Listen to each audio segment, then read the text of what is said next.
The sound of the slap didn't just echo through courtroom 302, it shattered the air like a gunshot. Alexander Sterling, the billionaire tech mogul who thought the world was his chessboard, stood frozen, his hand still stinging. Beneath him, clutching her swollen 8-month pregnant belly, cowered Audrey. The press gallery gasped, pens hovering over notepads. But the real shock wasn't the violence, it was the man sitting on the bench. Judge Thomas Montgomery didn't bang his gavel. He didn't call for the bailiff. He simply stood up, his face a mask of terrifying calm, and unbuttoned his robe. Alexander thought he was facing a judge. He was about to realize he was facing a father who had been waiting 20 years for this moment. Alexander Sterling checked his reflection in the tinted window of the Escalade before the driver opened the door. Perfection. Not a hair out of place, his charcoal Brioni suit tailored to a millimeter of his life, the Patek Philippe on his wrist ticking away seconds that were worth more than most people's annual salaries. At 38, Alex was the CEO of Sterling Dynamics, a defense contracting firm that had just secured a $10 billion government tender. He was untouchable. Or at least he would be once he dealt with the Audrey problem. Inside the car, the air conditioning was set to a crisp 68 degrees, but the woman sitting next to him was sweating. Audrey Sterling kept her gaze fixed on her lap, her hands resting protectively over the large mound of her stomach. She was 8 months pregnant, her ankles swollen, her face pale and drawn. She looked nothing like the vibrant art gallery curator Alex had married 3 years ago. That woman had been a trophy. This woman was a liability. "Stop fidgeting," Alex said, not looking at her. He scrolled through emails on his phone. "You look guilty." "I'm not guilty of anything, Alex," Audrey whispered, her voice raspy. "I just want to go home. Please, let's just settle this privately. I don't want the cameras." Alex laughed, a cold, sharp sound. "Privately. You filed for divorce 2 weeks before the IPO launch. You tried to humiliate me, Audrey. You wanted a war. You're getting an annihilation." He turned to her, then his eyes devoid of any warmth. "Robert has the papers ready. You admit to emotional instability due to the pregnancy hormones. You sign over full custody rights to me upon the child's birth in exchange for a generous, very generous monthly allowance. Or we go into that courtroom and Robert destroys you. He'll paint you as a hysterical, unfit mother who trapped a billionaire." Audrey bit her lip until it tasted of copper. She knew Robert Cole. He was less of a lawyer and more of a hired assassin in a suit. He had buried scandals for senators and made dead bodies disappear for oil tycoons. "I won't give up my baby," Audrey said, a rare spark of defiance igniting in her chest. "I don't care about the money. I don't care about the penthouse or the Hamptons estate. I just want my daughter, and I want away from you." Alex leaned in close, the scent of expensive sandalwood and mint overwhelming her. He gripped her wrist, his fingers digging into the soft flesh. "You have no family, Audrey. You have no money of your own. You're a frantic orphan from the Midwest who got lucky. Who do you think the judge is going to believe, the man building the country's defense systems, or the gold digger who hid her past?" Audrey flinched. That was the leverage he always held over her. Her past. She had told him she was estranged from her family, that her father was a deadbeat, and her mother gone. She had never given him names. It was safer that way. "We're here," the driver announced. Outside the Manhattan Supreme Court, a sea of paparazzi surged against the barricades. Flashbulbs erupted like lightning storms. "Smile," Alex hissed, releasing her wrist and smoothing his jacket. "Show them how unstable you are." He stepped out first, waving confidently, projecting the image of the aggrieved but strong husband dealing with a difficult wife. He reached back to help Audrey out, his grip firm, masquerading as support, while actually propelling her faster than her swollen feet could manage. "Mr. Sterling, is it true she's seeking 50 million? Audrey, are you trying to sabotage the IPO?" The questions were shouted like accusations. Audrey kept her head down, shielding her eyes. She felt the familiar panic rising, the walls closing in. She had no one. Alex had systematically cut off her friends, dismissed her colleagues, and isolated her in their triplex. They entered the courthouse, the heavy brass doors shutting out the noise of the street, replacing it with the sterile, echoing hum of the legal system. Robert Cole was waiting for them by the security checkpoint. He was a short, stout man, with eyes like polished stones. He didn't look at Audrey. He only addressed Alex. "The judge assignment came through this morning." Cole said, his voice low. "It's a substitution. Judge Harrison had a stroke last night." Alex frowned. "Who's the sub? Do we know him?" "Judge Montgomery," Cole said, flipping through his file. "New transfer to the family division, formerly criminal court in Chicago. Reputation is rigid, a black-letter law type. Doesn't take bribes, doesn't play golf with the DA." Alex waved a dismissive hand. "Everyone has a price, Robert, or a pressure point. Just do your job. Make her look crazy." Audrey froze at the name. Montgomery. Her breath hitched. It couldn't be.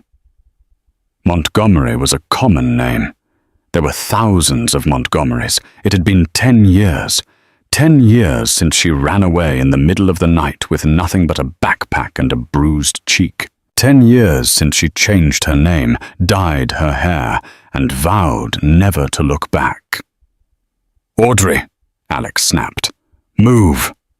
She stumbled forward, her heart hammering against her ribs like a trapped bird. "Please," she prayed, "let it be a stranger." Courtroom 302 was packed. It wasn't just a divorce hearing. It was theater. Alex had ensured that specific journalists were granted access, the ones on his payroll, the ones who would spin the narrative his way. Audrey sat at the defendant's table feeling small and exposed. Her lawyer, a court-appointed attorney named Linda, who looked overworked and under-caffeinated, patted her hand. "Don't worry," Linda whispered. "We just need to stick to the facts. You've been the primary caregiver. You have medical records of the stress. We can ask for a continuance." "No continuances," Audrey whispered back, her eyes fixed on the empty judge's bench. "I just want this over." Alex and Robert Cole sat at the plaintiff's table, looking like sharks circling a wounded seal. They were laughing softly, reviewing documents. Alex looked at Audrey and winked. It was a gesture of ownership, not affection. "All rise," the bailiff bellowed. "The Honorable Judge Thomas Montgomery presiding." The door behind the bench opened. Audrey stopped breathing. The man who walked out was older than she remembered. His hair, once jet black, was now entirely silver, swept back in a severe style. His shoulders were still broad, filling out the black robe with an imposing physicality that most judges lacked. But it was the eyes, steel grey, sharp, unyielding, that confirmed her worst nightmare.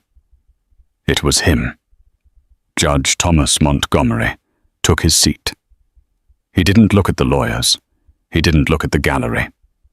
He arranged his pens, opened the file in front of him, and then slowly raised his head.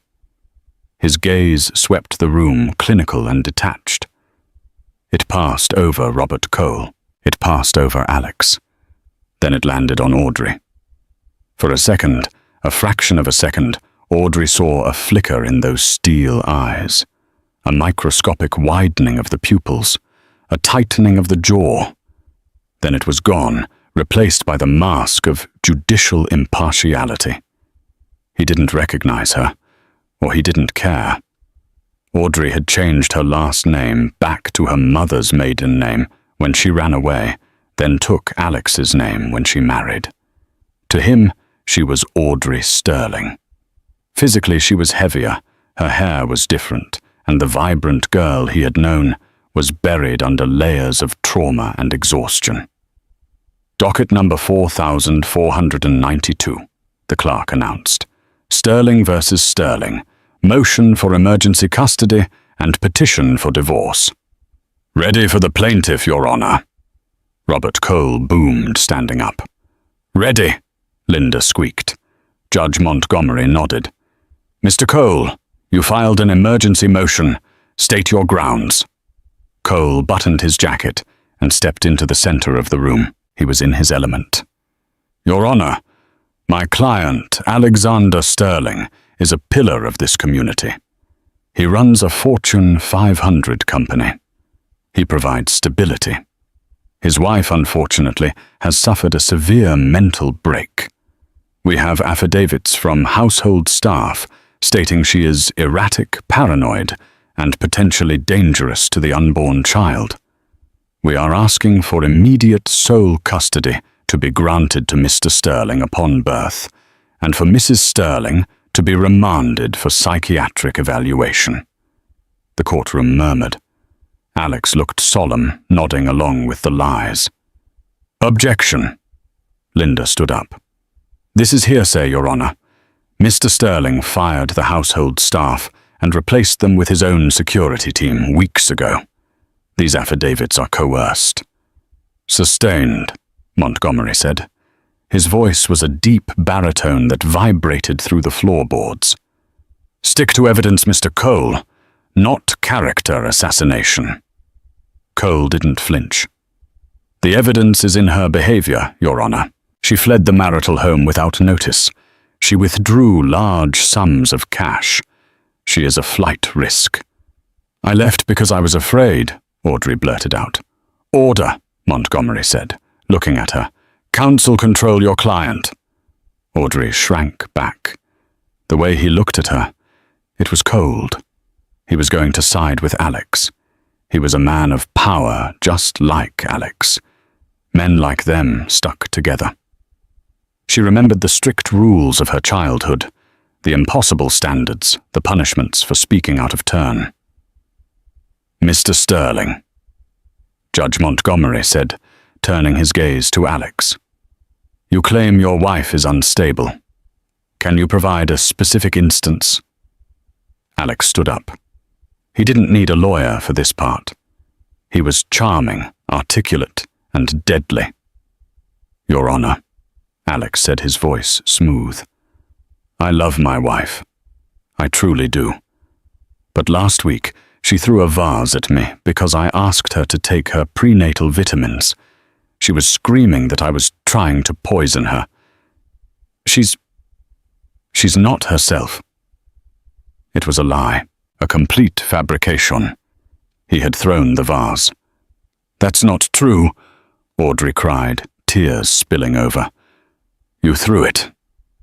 You said if I didn't sign the post-it-note, you'd make sure I never saw the baby. Audrey, please, Alex said, looking at the judge with a pained expression. See, this is the hysteria I'm talking about. Judge Montgomery leaned back in his leather chair. He tented his fingers. Mrs. Sterling, you claim your husband is abusive. Yes, Audrey whispered. He controls everything. My phone, my car, my money. He locks me in the bedroom when he has guests. Do you have police reports? Montgomery asked. No, he takes my phone. The security guards won't let the police in. Medical reports. He has a private doctor, Dr. Evans. He writes what Alex tells him to write. Alex sighed, a sound of long-suffering patience. Your Honor, this is delusional. I have given this woman the world. I am trying to protect our child. Come forward, Montgomery said suddenly. The room went silent. "Both of you," the judge commanded, "approaching the bench." Alex smirked at Audrey and walked confidently to the front. Audrey struggled to stand, her back aching, and waddled slowly to the bench. They stood side by side, separated by 3 feet of air that felt charged with electricity. Judge Montgomery looked down at them. He wasn't looking at papers anymore.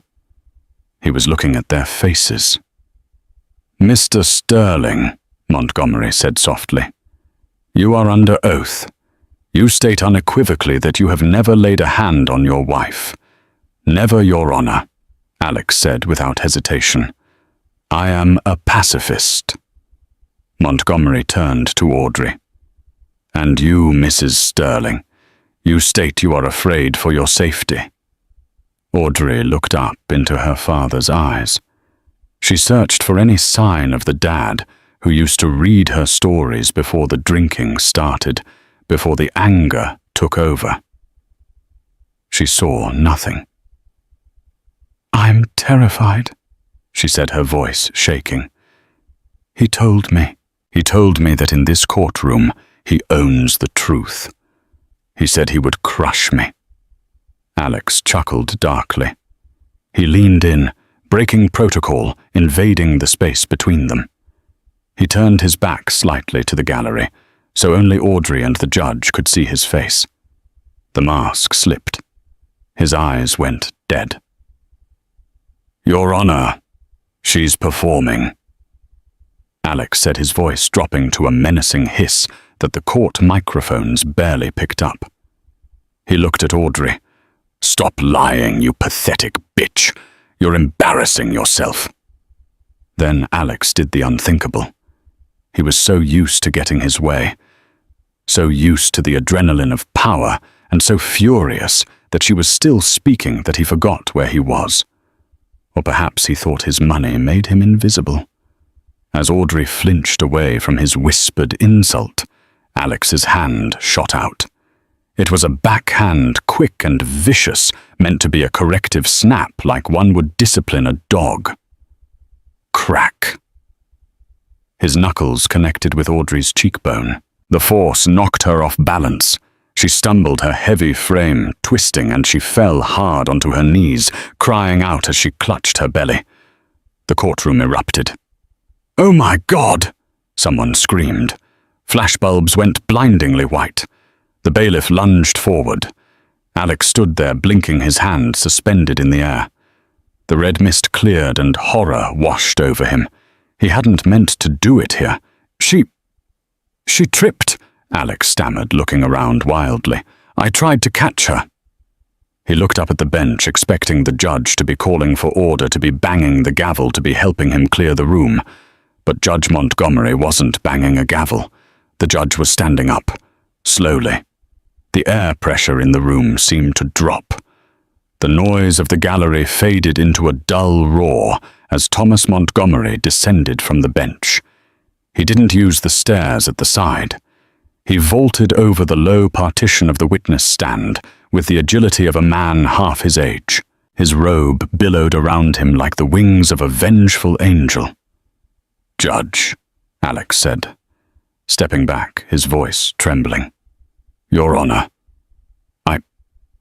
Montgomery didn't speak. He walked past the bailiff who had frozen in his tracks. He walked past the lawyers. He walked straight to Alex. Alex Sterling was 6'2". Thomas Montgomery was 6'4", and right now he looked 10 feet tall. Montgomery stopped inches from Alex's face. The silence that followed was heavy, suffocating. Then Thomas reached out. He didn't strike Alex. He grabbed him by the lapels of his $3,000 suit and lifted him off the ground, slamming him backward against the heavy oak front of the judge's bench. "You lay a hand on her again?" Thomas whispered, his voice amplified by the pin-drop silence of the room. "And I will tear you apart with my bare hands." Alex gasped, his feet dangling. You can't do this. I'll have your badge. Do you know who I am?" Thomas pulled Alex closer until their noses were touching. "I don't care who you are," Thomas roared, the sound shaking the walls. "But you clearly don't know who she is." He dropped Alex, who collapsed in a heap. Thomas turned to Audrey, who was being helped up by Linda. He fell to his knees beside her, disregarding the gasp of the crowd. His steel eyes were suddenly swimming with tears. He reached out a trembling hand to touch her bruised cheek. "Audrey," he choked out. "Peanut." Audrey sobbed the childhood nickname, breaking through the decade of silence. "Daddy." The word daddy hung in the air, heavy and suffocating, sucking the oxygen out of courtroom 302. For a moment, the world inside that wood-paneled room ceased to spin. The stenographer's fingers hovered trembling over her keys. The journalists in the gallery, usually vultures, fighting for the freshest scrap of meat, were rendered mute by the sheer impossibility of the scene before them. Alexander Sterling. The man who could move markets with a tweet was crumpled against the base of the judge's bench, gasping for air. His silk tie skewed his dignity, shattered. Above him stood the terrifying figure of Judge Thomas Montgomery, no longer a servant of the law, but a force of nature. And on the floor, Audrey Sterling. Audrey Montgomery wept. "Get away from her," Thomas growled. He didn't shout it. He didn't have to. The command vibrated from his chest with the low frequency of an approaching earthquake. He turned his back on Alex, dismissing the billionaire as if he were nothing more than a stain on the carpet, and refocused entirely on his daughter. "Peanut," Thomas whispered again, his voice cracking, shedding the judicial baritone that had terrified criminals for decades. His large, calloused hands hovered over her, afraid to touch, afraid she might shatter. "Don't move. Just breathe." Audrey looked up, her vision blurred by tears and the throbbing pain in her cheek where Alex's ring had grazed the bone. The face looking down at her was a landscape of regret. The deep lines around Thomas's mouth, the silver in his hair. It was all new to her. But the eyes were the same. The same eyes that had watched her learn to ride a bike, and the same eyes that had glared with disappointment when she brought home a B-. "I didn't know," she sobbed, clutching her stomach. "I didn't know it was you. I would have run. I swear I would have run." The words struck Thomas like physical blows. She wasn't relieved to see him. She was terrified. She thought she was in trouble. Even now, after he had just defended her, the programming of her childhood, the strict discipline, the cold expectations held fast. "You're not running anywhere," Thomas said thickly, finally resting a hand gently on her shoulder. "You're safe. I've got you." "Your Honor." The screeching voice of Robert Cole broke the spell. The lawyer scrambled out from behind the plaintiff's table, his face a mottled mix of purple rage and opportunistic glee. "This is a mistrial," Cole shouted, pointing a shaking finger at the judge. "This is a gross miscarriage of justice.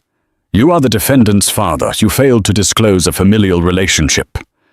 And you just physically assaulted my client. I will have you disbarred. I will have you arrested. Alex." Sterling was pulling himself up, using the bench for support. He straightened his jacket, though the lapels were crushed. His eyes darted around the room, assessing the damage, calculating the spin. He saw the shock in the gallery. He saw the cameras. "You're finished," Alex spat, wiping a smear of blood from his lip.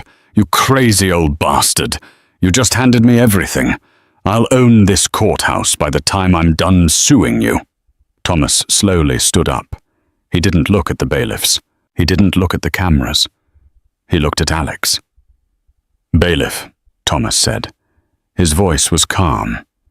terrifyingly calm. The bailiff, a burly man named Officer Miller, who had worked with Montgomery for 3 weeks and feared him more than God, stepped forward. "Yes, Your Honor. Mr. Sterling just committed aggravated assault in the presence of the court." Thomas stated his tone as dry as legal parchment. "He struck a litigant during proceedings. That is a felony. It is also direct contempt of court."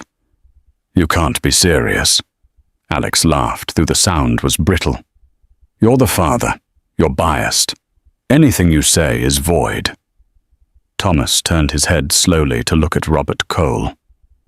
"Mr. Cole, you are an officer of the court. Did you or did you not see your client strike his wife?" Cole opened his mouth, then closed it. He looked at the cameras. There were dozens of witnesses. The live stream was probably already trending on Twitter. If he lied under oath with this much scrutiny, his license was gone. "My client reacted to a stressful situation," Cole stammered, sweating. "He struck her."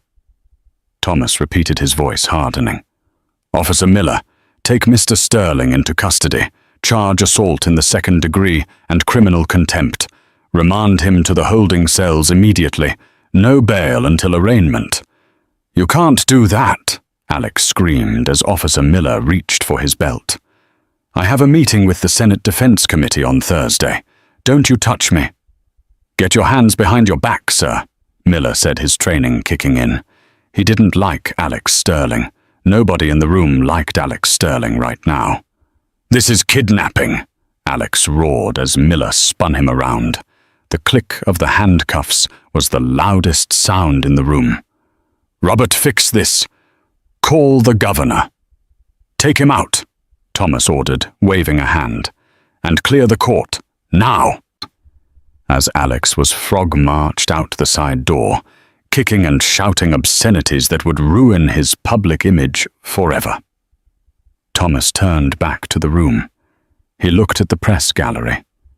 "If one photo of my daughter on the floor appears in tomorrow's papers," Thomas said, projecting his voice to the back of the room, "I will hold every single one of you in contempt and confiscate your equipment as evidence in a criminal investigation.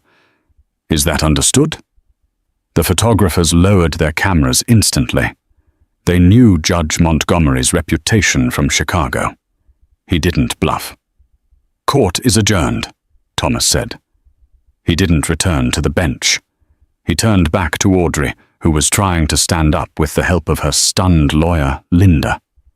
Thomas reached out, sweeping Linda aside gently but firmly. He scooped Audrey up into his arms. She was heavy with the baby, but he lifted her as if she was still 5 years old and had fallen off the swing set. "Daddy put me down," Audrey whispered, ashamed. "Everyone is looking." "Let them look," Thomas said, his jaw set like granite. "I haven't seen you in 3,652 days, Audrey. I'm not letting you go." He carried her toward the door to his chambers, kicking it open with his foot. The judge's chambers were a stark contrast to the chaotic energy of the courtroom. The room was lined with mahogany bookshelves filled with thick, leather-bound legal volumes. The air smelled of old paper lemon polish and the lingering scent of pipe tobacco, though Thomas hadn't smoked in years. Thomas lowered Audrey onto the Chesterfield sofa in the corner of the room. He grabbed a throw pillow from his armchair and placed it behind her back, his movements frantic, clumsy with adrenaline. "Water," he muttered to himself. "You need water." He went to the small kitchenette in the corner, his hands shaking so badly he could barely unscrew the cap of a bottle. He took a deep breath, forcing himself to steady his nerves. He was a judge. He was a pillar of the legal system. He could not fall apart. Not now. When he turned back, Audrey was sitting up, wiping her eyes with the sleeve of her oversized maternity dress. She looked around the room, her eyes landing on a picture frame on his desk. It was face down. Audrey stared at it. You kept it face down. Thomas walked over, handed her the water, and sat on the heavy oak coffee table in front of her. He followed her gaze to the frame. I couldn't look at it.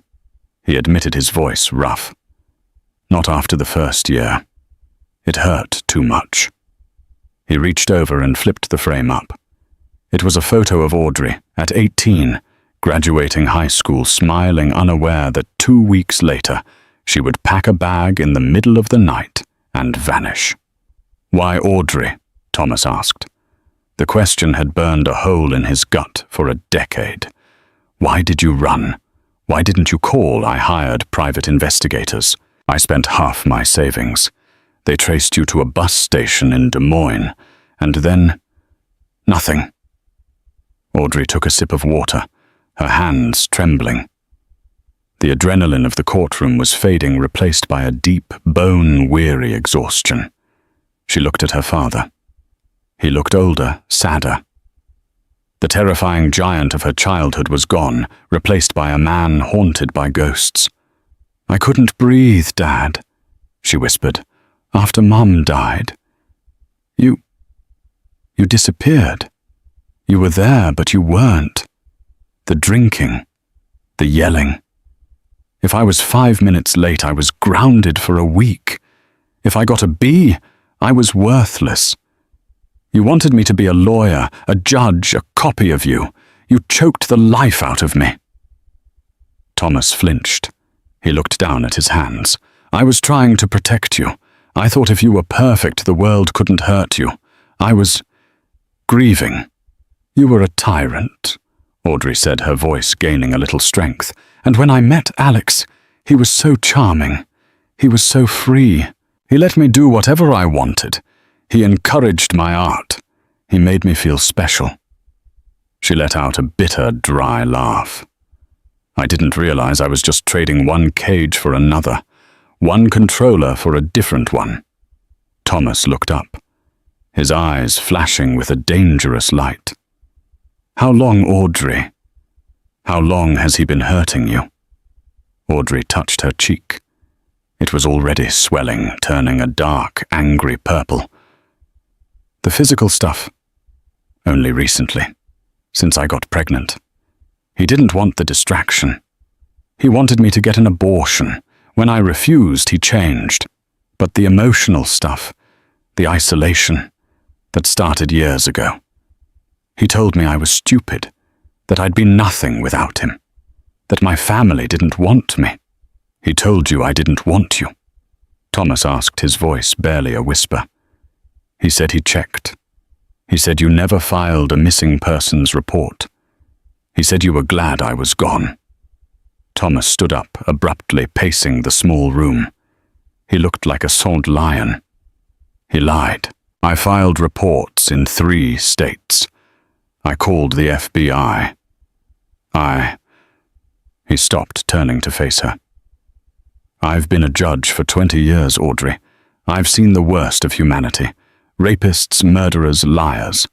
But I have never wanted to kill a man until today. Dad, stop, Audrey said, alarmed by the intensity in his eyes. You can't. You're a judge. If you do anything illegal, he wins.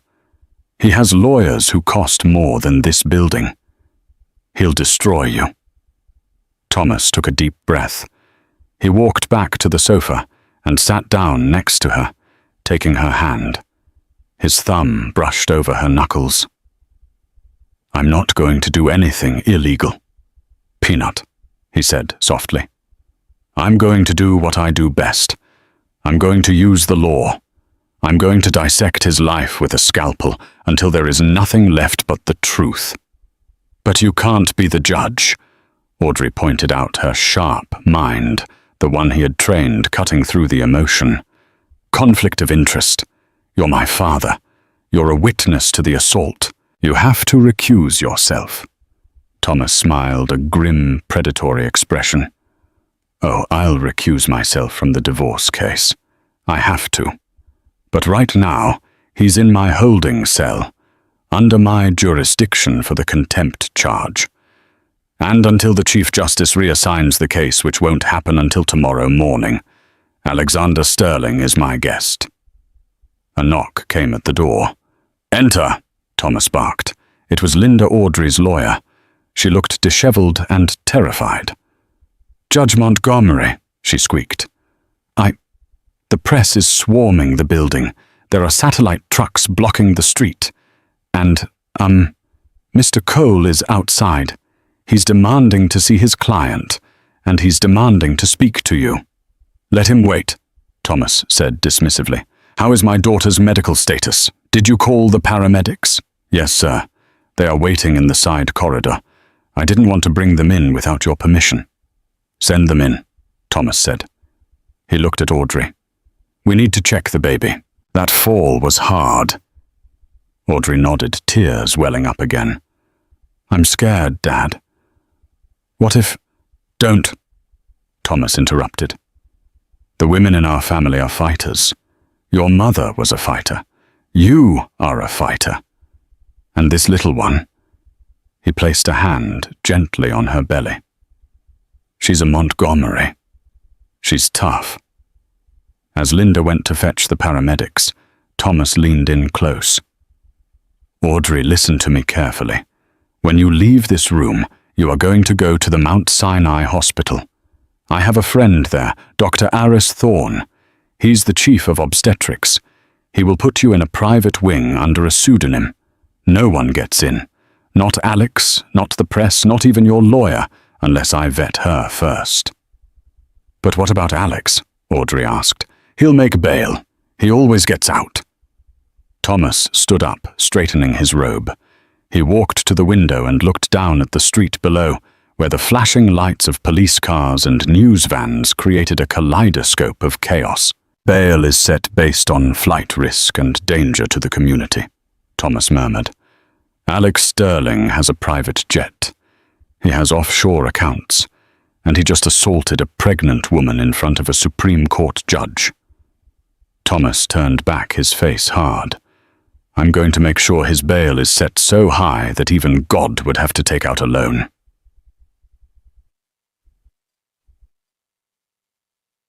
Downstairs in the bowels of the courthouse, the holding cells were cold, smelling of stale urine and bleach.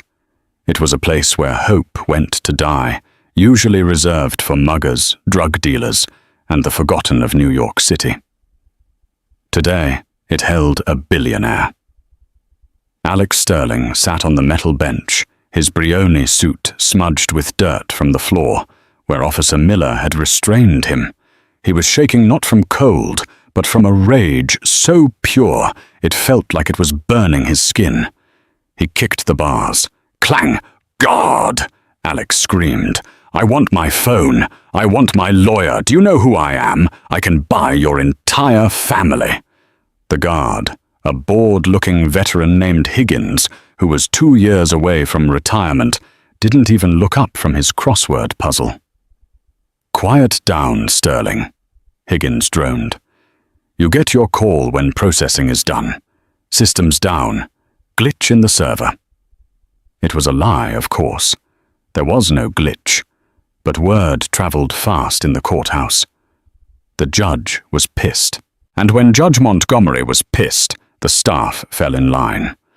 Nobody wanted to be the guy who did a favor for the man who slapped the judge's daughter.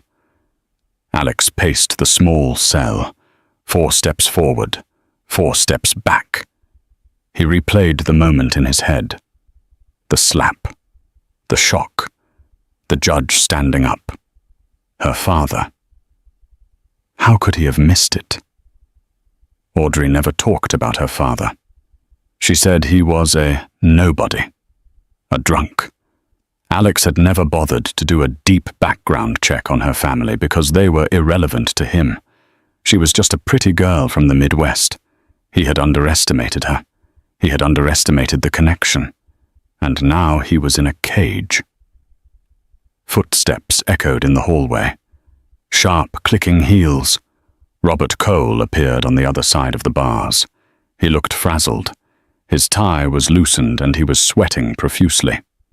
"Get me out of here, Robert," Alex hissed, gripping the bars. Now! I want out, and I want that judge's head on a spike." Robert shook his head, looking grim. "It's not that simple, Alex. The video is everywhere. TMZ has it. CNN is running it on a loop. Billionaire CEO slaps pregnant wife. The stock dropped 12% in the last hour. The board is calling an emergency meeting."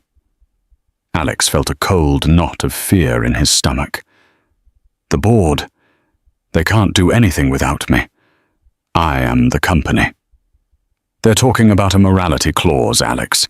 Suspension pending investigation." "Screw the board," Alex shouted.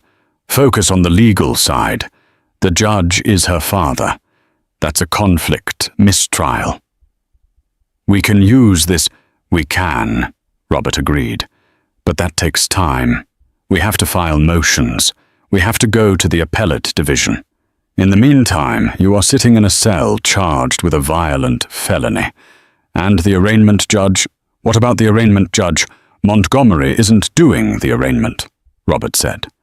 He recused himself from the bail hearing to avoid the appearance of impropriety. Smart move. But the judge taking over is Judge Hernandez. Alex frowned. "I don't know her." "I do," Robert said, wiping his forehead. "She's a former prosecutor, domestic violence specialist, and she's good friends with Montgomery. They worked together in the DA's office in Chicago years ago." Alex stared at his lawyer. The walls of the cell seemed to be closing in. "So what are you saying, Robert?" "I'm saying," Robert whispered, leaning in close to the bars, "that you need to get comfortable, because you're going to be spending the night in Rikers." Alex Sterling, the man who slept on 1,000 thread-count Egyptian cotton sheets, felt his knees give way. He slumped onto the metal bench. "Rikers and Alex," Robert added, his voice dropping even lower. "I checked the inmate manifest. The cell block they're moving you to. It's general population. Because the VIP wing is under renovation." Alex looked up, eyes wide with terror. "Fix it," he begged, his voice breaking. "I'm trying," Robert said, checking his watch. "But Judge Montgomery filed a special request. He labeled you a high-flight risk due to your assets. He froze your passport in the system before he recused himself." "He can't do that." "He just did." Robert turned to leave. "I have to go prepare for the hearing tomorrow. Try not to talk to anyone." As Robert walked away, Alex was left alone in the silence of the dungeon. He looked at his hands, the hands that had built an empire, the hands that had slapped Audrey. For the first time in his life, Alex Sterling wasn't the predator. He was the prey. And somewhere upstairs in a leather chair, Thomas Montgomery was sharpening his knife. The VIP wing of Mount Sinai Hospital was quiet, a hushed sanctuary of beige walls and soft lighting that stood in stark contrast to the violent cacophony of the courtroom. In room 412, the only sound was the rhythmic, hypnotic whoosh-whoosh of the fetal heart monitor. Thomas Montgomery sat in a rigid plastic chair he had pulled right up to the bedside. He hadn't taken off his judicial robe until 20 minutes ago, and now in his dress shirt with the top button undone, he looked less like a titan of the law and more like a man haunting his own life. He watched Audrey sleep. The sedatives Dr. Thorne had administered were finally taking hold. Her face, usually so animated in his memories of her childhood, was pale and slack. The bruise on her cheek had bloomed into a horrific tapestry of violet and black, swelling so much it distorted her left eye. Thomas reached out his hand, hovering over her hair. He wanted to stroke her head, to soothe her like he did when she was 6 and had the flu. But he pulled back. He felt unworthy. He looked at his hands. Hands that had passed sentences on thousands of criminals. Hands that had signed the divorce papers from Audrey's mother years ago. Hands that had failed to hold his family together. "She's stable, Thomas." Dr. Aris Thorne stood in the doorway. He was a tall man with kind eyes and the weary posture of a doctor who lived in the hospital. He and Thomas had played chess together on Sundays for 15 years. Aris was the only one who knew the truth about the missing daughter. "Stable isn't safe," Thomas murmured, not looking away from Audrey. "The baby is stressed," Aris admitted, stepping into the room and checking the monitors. "The fall caused a minor placental abruption. It's small, but we need to monitor it. Her blood pressure is through the roof, preeclampsia exacerbated by acute trauma. If it spikes again, we'll have to induce early. The baby is 34 weeks. She'll be fine, but she'll need NICU time." Thomas's jaw tightened until his teeth ached. "He did this. He almost killed my grandchild." "Alex Sterling." Aris checked the IV drip. "I saw the news. It's everywhere, Tom. The video has 50 million views. They're calling him the billionaire batterer." "Good," Thomas said, his voice cold. "Let him burn." "There's something else," Aris said, lowering his voice. He pulled a clipboard from under his arm. "When we ran the standard tox screen and blood work, we found traces of lorazepam and a high concentration of beta blockers." Thomas looked up sharply. "Audrey doesn't take medication. She's holistic. She wouldn't even take aspirin when she was a teenager." "She said she didn't take them," Aris said gravely. "She told the nurse she's been feeling groggy and confused for months. She thought it was pregnancy brain." "Thomas, if she didn't take these voluntarily..." Thomas stood up slowly. The realization hit him like a physical blow. The gaslighting, the instability Alex had claimed in court. "He was drugging her," Thomas whispered, "to make her compliant, to make her look unstable in front of witnesses." "It fits the profile," Aris noted. "Gaslighting 101. Make the victim doubt her own mind, so nobody believes her when she screams."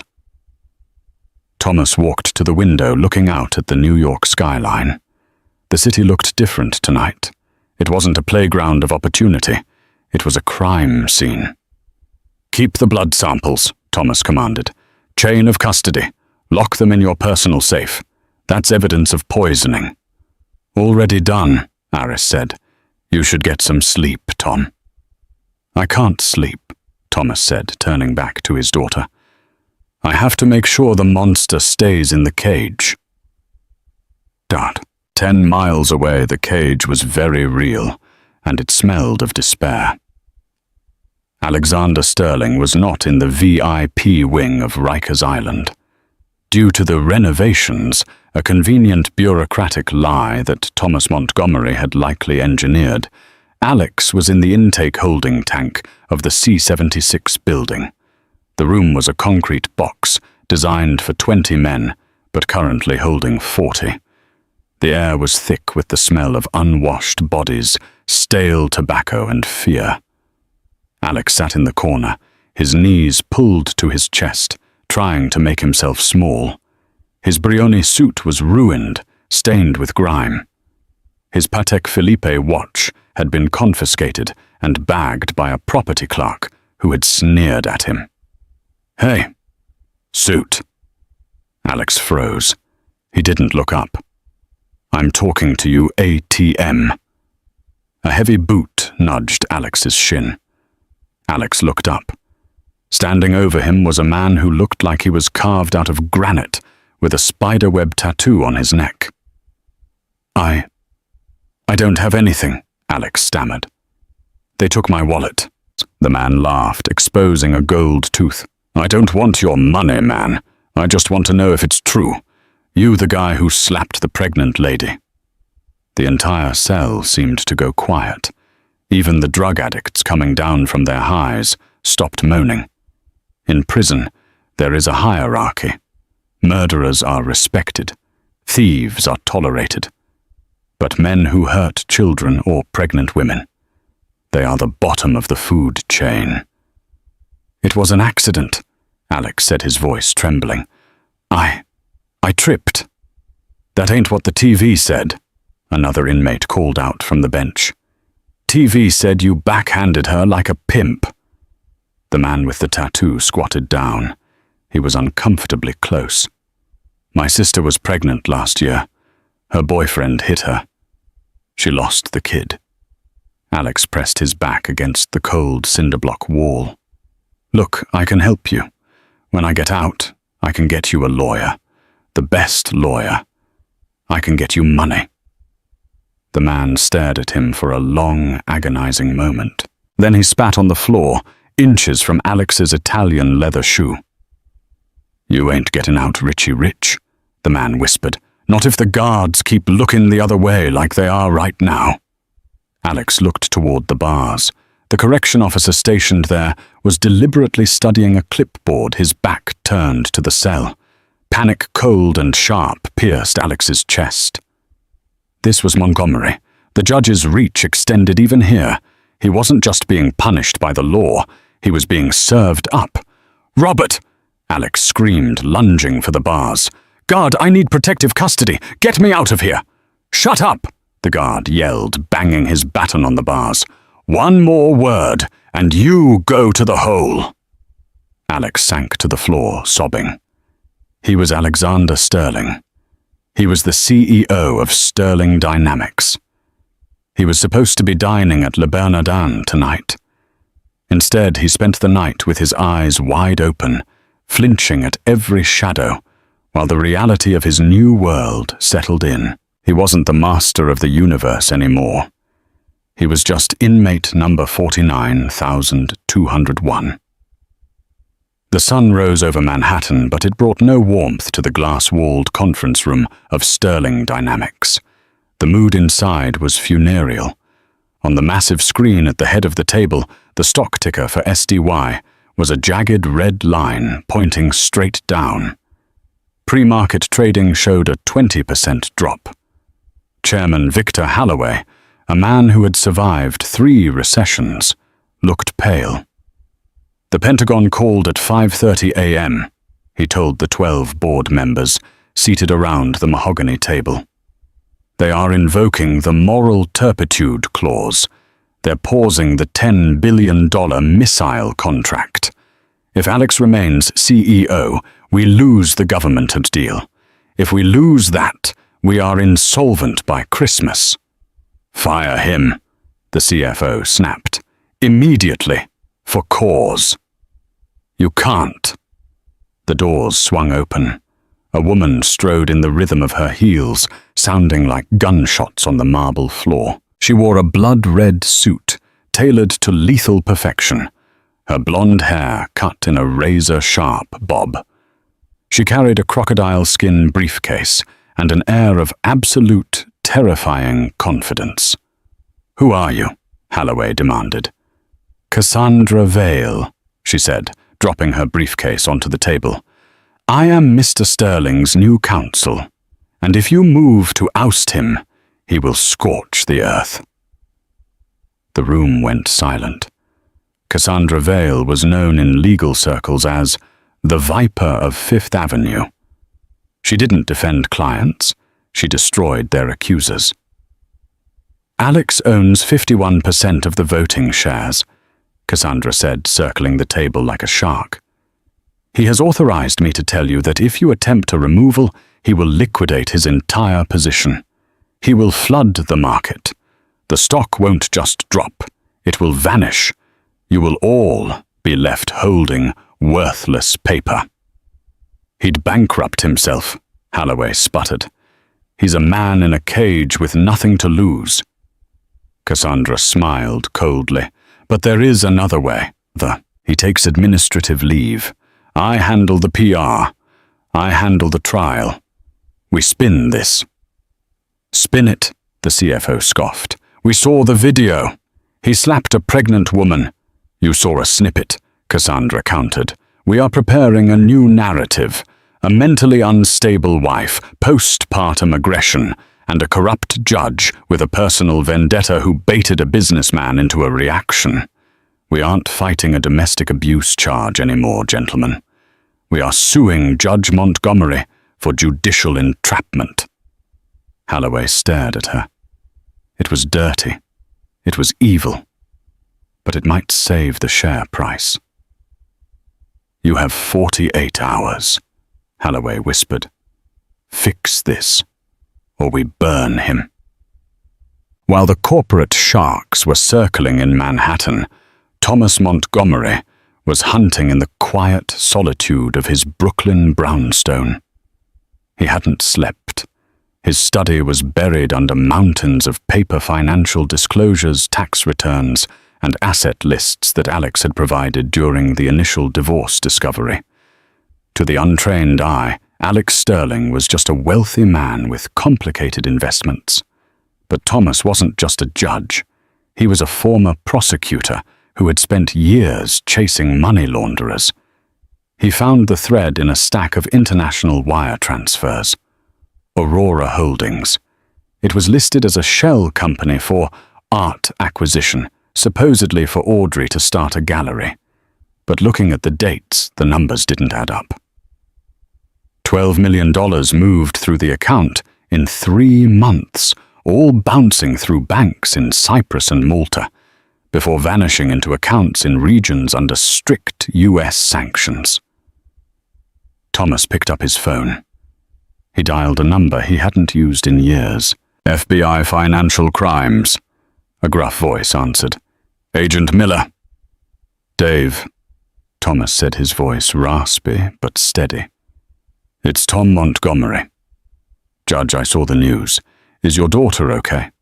"She's safe. But Dave, I need a favor. Off the books. I'm looking at a company called Aurora Holdings, registered in the Caymans. I need you to trace the IP addresses of the transaction authorizations." "What are you looking for, Tom?" "Alex Sterling is a defense contractor," Thomas said, his eyes scanning the documents. "He builds guidance chips for missiles. I think he's been selling restricted tech to foreign entities. And Dave, looking at these incorporation papers, he put the company in Audrey's name." There was a heavy silence on the line. "He set her up," Miller breathed. "If the feds ever audited him, he planned to claim his wife was running a rogue operation." "It wasn't just a bad marriage, Dave," Thomas said, a cold fury rising in his chest. "It was a frame job. He needed a patsy for treason. I need you to dig. Find the proof." Thomas hung up. He felt sick, but the nausea was quickly replaced by resolve. His phone buzzed again. An unknown number. "This is Judge Montgomery." "Hello, Judge." The voice was smooth, feminine, and laced with venom. "This is Cassandra Vale." Thomas stiffened. "I know who you are." "Good. Then you know I don't bluff. I'm calling to let you know we are filing a motion with the Ethics Committee. We've found the records from your time in the Arizona Wellness Center, Tom. The alcoholism, the depression. We have witness statements from your old colleagues about your temper." Thomas leaned back in his chair, closing his eyes. "We're going to paint a picture," Cassandra continued, her voice dropping to a whisper. "A picture of a violent, drunk father who drove his daughter away 10 years ago and then attacked her husband in a jealous rage. If you don't drop the charges and recuse yourself permanently, I will destroy your legacy. You will die a disgraced drunk." Thomas opened his eyes. They were hard as flint. He looked at the photo of Audrey on his desk, the one he had finally turned face up. "You can try Ms. Vale," Thomas said softly, "but you should know one thing about recovering alcoholics." "And what is that?" "We've already walked through hell," Thomas said. "So bring your matches. I'm ready to burn the whole world down to save her." He hung up the phone and pulled a fresh legal pad toward him. It was time to go to war. The arraignment 3 days later was not held in a standard courtroom. Due to the security risks and the media circus camped outside, it was moved to the high-security federal wing. Judge Hernandez presided, but the room felt the heavy, invisible presence of Thomas Montgomery. Cassandra Vale stood beside Alex Sterling, who had been showered and put in a fresh suit, though he looked thinner, his eyes darting nervously. "Your Honor." Cassandra began, her voice projecting confidence she didn't fully feel. "My client pleads not guilty. We move for immediate release on recognizance. Mr. Sterling is a community leader. Mr. Sterling is a flight risk," the prosecutor cut in. But it wasn't the usual district attorney. It was a special prosecutor from the Attorney General's office. Cassandra frowned. "This is a domestic dispute. Why is the AG here?" "Because," the prosecutor said, dropping a thick file on the table with a heavy thud, "new evidence has come to light regarding Mr. Sterling's finances." The doors at the back of the courtroom opened. Thomas Montgomery walked in. He wasn't wearing his robes. He was wearing a simple suit, holding the hand of his daughter Audrey. She was in a wheelchair, holding a small bundle wrapped in pink blankets. Alex's eyes widened. "Audrey." Audrey looked at him. Her face was still bruised, but her eyes were clear. The fog of the drugs had lifted. She looked at the man who had tormented her, the man who had tried to erase her past and steal her future. "It's over, Alex," she said softly. The prosecutor continued. "Thanks to information provided by Judge Montgomery and a subsequent FBI raid on Sterling Dynamics, this morning we have uncovered a massive scheme involving illegal arms sales to sanctioned entities laundered through shell companies registered in Mrs. Sterling's name without her knowledge." Cassandra Vale froze. She looked at Alex. "You didn't tell me about the arms." "It's a lie," Alex shouted, standing up. "She's setting me up. Her father is setting me up. We have the wire transfers, Alex," Thomas said, his voice cutting through the noise. "We have the emails, and we have your signature on the authorization forms." Judge Hernandez banged her gavel. "Mr. Sterling, in light of the new federal charges of treason and international arms trafficking, bail is denied. You are remanded to federal custody." As the marshals moved in, Alex lunged toward the railing. Audrey, tell them I did it for us. I did it for the family." Audrey looked down at the baby in her arms. Little Hope Montgomery. She looked at her father, who stood like a shield between her and the monster. "We aren't your family," Audrey said. "We never were. We were just your cover." Alex was dragged away, screaming, his legacy crumbling into dust. Cassandra Vale packed her briefcase and walked out without looking back. Thomas placed a hand on Audrey's shoulder. "Ready to go home, Peanut?" Audrey leaned her head against her father's arm. "Yeah, Dad. Let's go home." They walked out of the courthouse into the blinding flash of cameras, not as victims, but as survivors. The Sterling Empire would fall, but the Montgomery family had just begun to rebuild. So that's the story of how a billionaire thought he could buy the world, but couldn't afford the price of messing with a father's love. Alex Sterling learned the hard way that power isn't about money or contracts. It's about who shows up for you when the walls come crashing down. He had the billions, but Thomas Montgomery had something stronger, the truth and the will to protect his daughter at any cost. Justice wasn't just served in that courtroom, it was personally delivered. If this story had you on the edge of your seat, hit that like button and let us know in the comments. Do you think Alex deserved a harsher punishment? And don't forget to subscribe and ring the bell so you never miss a story. We post new dramas every week. Thanks for watching, and see you in the next one.